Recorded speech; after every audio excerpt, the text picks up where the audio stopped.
ರಾಜ್ಯದಲ್ಲಿ ಮುಗಿತು ಎಂದರೂ ನಾಯಕತ್ವದ ಬಿಕ್ಕಟ್ಟು ಮುಗಿಯುತ್ತಲೇ ಇಲ್ಲ. ಸಿದ್ದರಾಮಯ್ಯ ಡಿಕೆಶಿ ಇಂದು ಎರಡನೇ ಬ್ರೇಕ್ಫಾಸ್ಟ್ ಮಾಡಿದ್ದಾರೆ. ನಾಟಿ ಕೋಳಿ ಸವಿಯುತ್ತಾ ಪವರ್ ಶೇರಿಂಗ್ ವಿಚಾರದ ಬಗ್ಗೆ ಚರ್ಚಿಸಿ ಹೈಕಮಾಂಡ್ ನಿರ್ಧಾರಕ್ಕೆ ಬಿಟ್ಟಿದ್ದಾರೆ. ಹಾಗಾದರೆ ಸಿಎಂ ಡಿಸಿಎಂ ಚರ್ಚಿಸಿದ್ದೇನು ಅನ್ನೋದರ ಕಂಪ್ಲೀಟ್ ರಿಪೋರ್ಟ್ ಇಲ್ಲಿದೆ ನೋಡಿ.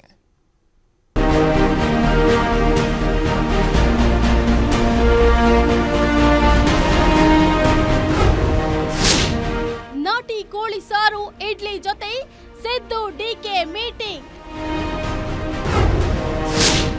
ಹೈಕಮಾಂಡ್ ಹೇಳಿದಾಗ ಡಿಕೆ ಸಿಎಂ ಎಂದ ಸಿದ್ದರಾಮಯ್ಯ. ಪರಸ್ಪರ ಸಮಾಧಾನವೋ ಒಗ್ಗಟ್ಟಿನ ಜಪವೋ ತಂತ್ರವೋ? ಸಿಎಂ ಕುರ್ಚಿ ಕದನ ಸದ್ಯಕ್ಕೆ ನಿಲ್ಲುವಂತಹ ಲಕ್ಷಣವೇ ಕಾಣ್ತಾ ಇಲ್ಲ. ಸಿಎಂ ಸಿದ್ದರಾಮಯ್ಯ ಮತ್ತು ಡಿಕೆ ಶಿವಕುಮಾರ್ ಎರಡನೇ ಬ್ರೇಕ್ಫಾಸ್ಟ್ ಮೀಟಿಂಗ್ ಮಾಡಿ ನಾಯಕತ್ವ ಬದಲಾವಣೆ ವಿಚಾರಕ್ಕೆ ಚರ್ಚೆ ಮಾಡಿದ್ದಾರೆ. ಸದಾಶಿವನಗರದ ಡಿಕೆ ಶಿವಕುಮಾರ್ ಮನೆಯಲ್ಲಿ ಕನಕಪುರದಿಂದ ತಂದಿದ್ದ ನಾಟಿ ಕೋಳಿ ಸಾರು ಇಡ್ಲಿ ಸವಿಯುತ್ತಾ ಸಿಎಂ ಪವರ್ ಶೇರಿಂಗ್ ವಿಚಾರವನ್ನ ಡಿಕೆ ಬ್ರದರ್ಸ್ ಬಳಿ ಚರ್ಚಿಸಿದ್ದಾರೆ. ಹಾಗಾದ್ರೆ ಸಿಎಂ ಮತ್ತು ಡಿಸಿಎಂ ನಡುವೆ ಎರಡನೇ ಬ್ರೇಕ್ಫಾಸ್ಟ್ ನಲ್ಲಿ ಏನೆಲ್ಲ ಚರ್ಚೆ ನಡೆಯಿತು ಅನ್ನೋದನ್ನ ನೋಡುವುದಾದ್ರೆ,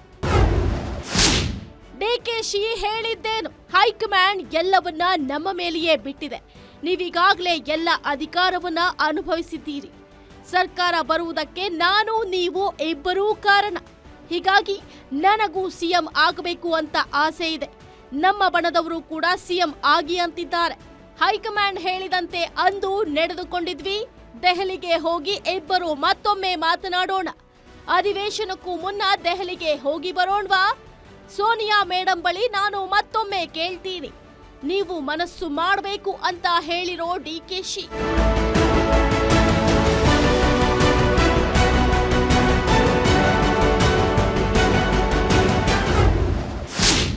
ಸಿದ್ದರಾಮಯ್ಯ ಹೇಳಿದ್ದೇನು? ಹೈಕಮಾಂಡ್ ಏನ್ ಹೇಳತ್ತೋ ಅದರಂತೆ ನಡೆದುಕೊಳ್ಳೋಣ.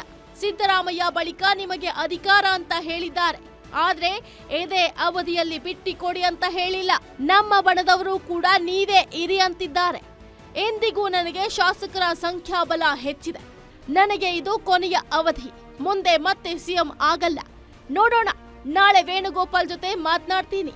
ಅವ್ರು ಏನ್ ಹೇಳ್ತಾರೆ ಅದರ ಮೇಲೆ ನಿರ್ಧಾರ ಮಾಡೋಣ. ದೆಹಲಿ ನಾಯಕರು ಟೈಮ್ ಕೊಟ್ರೆ ಬೇಕಾದ್ರೆ ಹೋಗಿ ಬರೋಣ.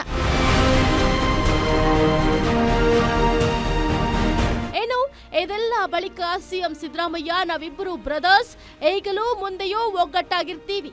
ಹೈಕಮಾಂಡ್ ತೆಗೆದುಕೊಳ್ಳುವ ನಿರ್ಧಾರಕ್ಕೆ ನಾವಿಬ್ಬರು ಬದ್ಧರಾಗಿದ್ದೀವಿ. ಡಿಸಿಎಂ ಡಿಕೆ ಶಿವಕುಮಾರ್ ಅನ್ನ ಸಿಎಂ ಮಾಡೋದು ಹೈಕಮಾಂಡ್ ಅಂತ ಹೇಳಿದ್ದಾರೆ. ಕೇಳಪ್ಪ, ಇಲ್ಲಿ ಮೊನ್ನೆನೇ ಚರ್ಚೆ ಮಾಡಿದ್ದೀವಿ. ಹೈಕಮಾಂಡ್ನವರು ಏನು ಹೇಳ್ತಾರೆ ಅದರಂತೆ ನಡ್ಕೋಬೇಕು ಅಂತ ಹೇಳಿದ್ದೀವಿ. ರಾಹುಲ್ ಗಾಂಧಿ ಏನು ಡಿಸಿಷನ್ ತಗೋತಾರೆ ಅದರಂತೆ ನಡ್ಕೋಬೇಕು ಅಂತ ಮೊನ್ನೆನೇ ಚರ್ಚೆ ಮಾಡಿದ್ದೀವಿ. ಇವತ್ತು ಅದನ್ನೇ ಚರ್ಚೆ ಮಾಡಿದ್ವಿ. ಮುಖ್ಯಮಂತ್ರಿಗಳ ಫಸ್ಟು ನಾನೇ ಬನ್ನಿ ಅಂತ ಕರೆದಿದ್ದೆ. ಇಲ್ಲ, ನೀನು ಮೊದಲು ನನ್ನ ಮನೆಗೆ ಬಾ ಅಂತ ಹೇಳಿದರು. ಸೊ ಅವ್ರ ಮನೆಯಲ್ಲಿ ನಮ್ಮ ಬ್ರೇಕ್ಫಾಸ್ಟ್, ಅವ್ರು ಹೇಳ್ದಂಗೆ ವೆಜಿಟೇರಿಯನ್ ಬ್ರೇಕ್ಫಾಸ್ಟ್ ಆಯಿತು. ಇವತ್ತು ನಮ್ಮ ಮನೆಗೆ ಅವ್ರನ್ನ ಆಹ್ವಾನಿಸಿದ್ದೆ. ಸೊ ಬಂದು ನಾವು ಇಬ್ಬರೂ ಕೂಡ ಭಾಳ ಸಂತೋಷದಿಂದ ಬ್ರೇಕ್ಫಾಸ್ಟನ್ನು, ನಮ್ಮ ಮನೆ ಬ್ರೇಕ್ಫಾಸ್ಟು, ಅವ್ರು ಮೈಸೂರದೇ ಬ್ರೇಕ್ಫಾಸ್ಟ್ ಅದು. ಯಾಕೆಂದ್ರೆ Mrs is from Mysuru. So Mysuru taste. So ಅವ್ರದ್ದೇ ಬ್ರೇಕ್ಫಾಸ್ಟ್ ಅದು. ಸೊ ಎಲ್ಲ ಬ್ರೇಕ್ಫಾಸ್ಟ್ ಎಲ್ಲ ಮಾಡಿದ್ದೀವಿ. ಮಾಡಿದ್ಮೇಲೆ ರಾಜಕೀಯವಾಗೂ ಕೂಡ ಚರ್ಚೆ ಮಾಡಿದ್ದೀವಿ. ನಮ್ಮದು ಒಂದೇ ಧ್ವನಿ, ಒಂದೇ ಆಚಾರ ವಿಚಾರ. ಸೊ ನಾವು ಏನು ತಂದು ಕೂಡ ನಾವು ಎದುರಿಸಲಿಕ್ಕೆ ನಾವು ಸಿದ್ಧರಿದ್ದೇವೆ. ಒಟ್ಟಾರೆ ಇಬ್ಬರು ನಾಯಕರು ನಾವು ಒಗ್ಗಟ್ಟಾಗಿದ್ದೀವಿ, ಯಾವುದೇ ಭಿನ್ನಾಭಿಪ್ರಾಯ ಇಲ್ಲ ಅನ್ನೋ ಮೂಲಕ ಕುರ್ಚಿ ಕದನದ ಚೆಂಡನ್ನ ಹೈಕಮಾಂಡ್ ಅಂಗಳಕ್ಕೆ ಎಸೆದಿದ್ದಾರೆ.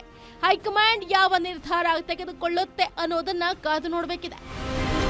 ವೀರೇಶ್ ದಾನಿ, ಪೊಲಿಟಿಕಲ್ ಬ್ಯೂರೋ, ಗ್ಯಾರಂಟಿ ನ್ಯೂಸ್.